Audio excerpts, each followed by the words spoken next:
Rizzy, I was thinking, I've had a couple of queries in the last couple of weeks in workshops about how do you have, last time we spoke about difficult giving the last 8% and caring and being candid, but how do you manage it when it doesn't go well? A couple of clients have asked when you're having a conversation that doesn't go well, how do you deal with that in the moment? What do you do? And I thought it's probably a good one for us to chat about in terms of how does sport do it? Because the boys and the girls are always in these really high pressure environments.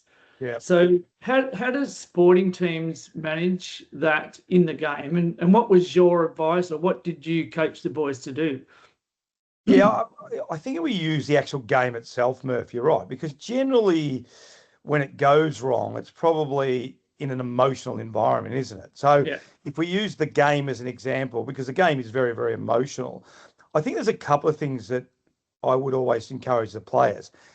You don't have time for a cup of coffee when you get feedback on the ground.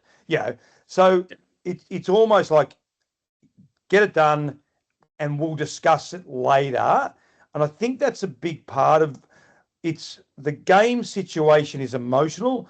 So we don't have a long period of time, do we, to actually talk about it. So regardless of what it is, I think it's a case of don't argue back, or if you do, someone, it's like often a senior player will step in on the field and almost like separate the two younger players. Yeah. And so they go, guys, we'll sort it out later.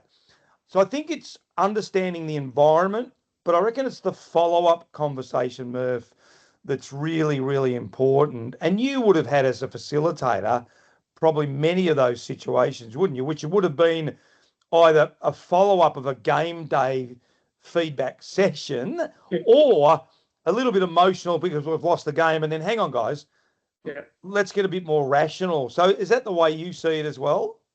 Yeah, 100%. We would always talk about, I think the other thing is practicing giving the feedback and talking about how you do it before the game, so that in the game when it happens, everyone sort of has got strategies on what to do and how to deal with it.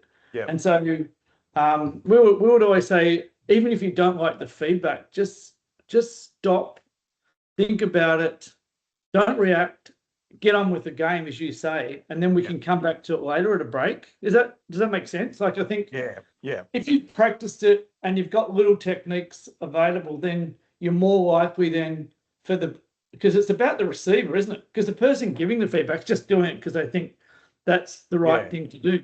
But it's about how the other person receives it. And if they can receive it well, then we can deal with it later. But if they don't, then it can interrupt the whole game. You would have seen that.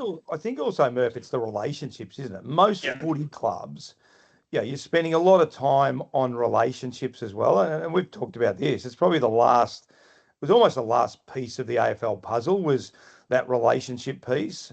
And I think in workplaces, probably the blow-ups you've had recently are probably when people don't really get along, but it's more they don't really understand each other.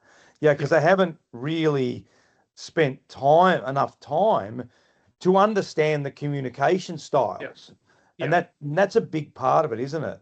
Yeah, 100%. And that was from the book last week. But I think that's good, because I think that gives the people watching this some ideas about, hey, if you're the person getting the feedback, try not to react, get the hell out of there. Yeah. And we'll deal with it at the next available opportunity. And if you're the person giving the feedback, just reflect on it, and we can come back and perhaps rephrase it or deal with it. And perhaps even, as you say, have a facilitator with us to help it. Yeah, 100%. I think staying calm is really important in an emotional environment. I think that I witnessed some feedback this week, and I sent a text to one of the people that had the argument. I said, mate, well done. You stayed calm. Yeah. You exited the room, and hence it didn't get overly combative. And then by the time I came back into the situation, they were both fine. So I think that's the other part of it. Yeah. So hopefully people listening, that just give you a few techniques. And again, practice is important, Murph. Like it's like in footy clubs, it's like kicking, marking, handball, feedback. It's part of being a good footy club. So make it part of you being a good organisation. Yeah, ultimately it's just a conversation, isn't it? Yep. So, yeah, good. That's great. All right. Hope that helps. I'll leave it up to you to sign off because you're the signer offer. No worries. Well, yeah, we'll keep coming back with these tips. And I think from our point of view, we want them to be sustainable. We want them to we talk about systemizing culture, Murph, don't we? This is just part of, don't leave your culture to chance and keep systemizing it. Yeah, beautiful. All right. See you, mate. All right, mate.